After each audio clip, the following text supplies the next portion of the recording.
Hit or miss shopping haul. ഞാനിട്ട് shopping ഒക്കെ ചെയ്തു. അപ്പോൾ ഞാൻ ഈ വീഡിയോ എടുക്കുകയാണ് കാണിക്കാനായിട്ട്. ഞാൻ എന്തൊക്കെയാണ് മേടിച്ചതെന്ന് എനിക്ക് കാണിക്കാൻ അറിയില്ല, അതുകൊണ്ട് കാണിക്കും. ഞാൻ ആദ്യം വീട്ടിലിരുന്ന് പാൻറ്റാണ് എടുത്തത്. ഞാൻ മെറ്റീരിയൽ ടെസ്റ്റ് ചെയ്യണമെന്ന് നിങ്ങൾ കാണുന്നത് നല്ലതായിരുന്നു. ഞാൻ വെക്കുന്നത്. പിന്നെ ഞാൻ ഈ ജീൻസും ടോപ്പും എടുത്തായിരുന്നു. ഈ ബോഡി ഷേപ്പിൽ കിട്ടുന്നത് ഇച്ചിരി ബുദ്ധിമുട്ടാണ്. അപ്പോൾ when I got this pant it was really good. ഇച്ചിരി നീളമുണ്ടെന്ന് മാത്രമേ ഉള്ളൂ. ഞാൻ ചുറ്റിക്കിട്ടിക്കോണം, അതൊക്കെ പ്രശ്നമല്ല എനിക്ക്. പിന്നെ ഞാൻ ഈ ടീഷർട്ടും എടുത്തായിരുന്നു. റൗണ്ട് നെക്ക് ആയതുകൊണ്ട് നല്ല ഇതായിരുന്നു, എനിക്ക് കംഫർട്ടബിൾ ആയിരുന്നു. ഞാൻ ഈ ടോപ്പ് എന്ന് പറയുമ്പോൾ questionable choices we all make in life. അപ്പോൾ ഞാനിത് മേടിച്ചു. പക്ഷേ ഇനി റിട്ടേൺ അടിക്കാൻ പോയാൽ ഇച്ചിരി പ്രശ്നമാണ്.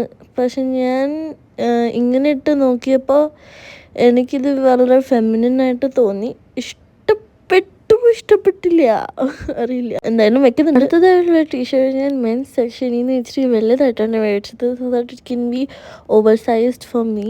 അപ്പോൾ ഞാനതിനെ ടക്ക് ചെയ്തിട്ട് ഇങ്ങനെ വെക്കുന്നുണ്ട്. ഞാൻ ഇവിടെ കാണിക്കുന്നുണ്ട് എത്ര ലൂസും എത്ര വലുതാണെന്നും.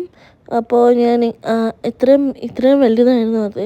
അപ്പോൾ ഞാൻ അതിനെ ഇച്ചിരി ടക്കൊക്കെ ചെയ്യുന്നുണ്ട്. അപ്പോൾ so that it flatters my body. അത്രയേ ഉള്ളൂ. Tata bye bye, see U.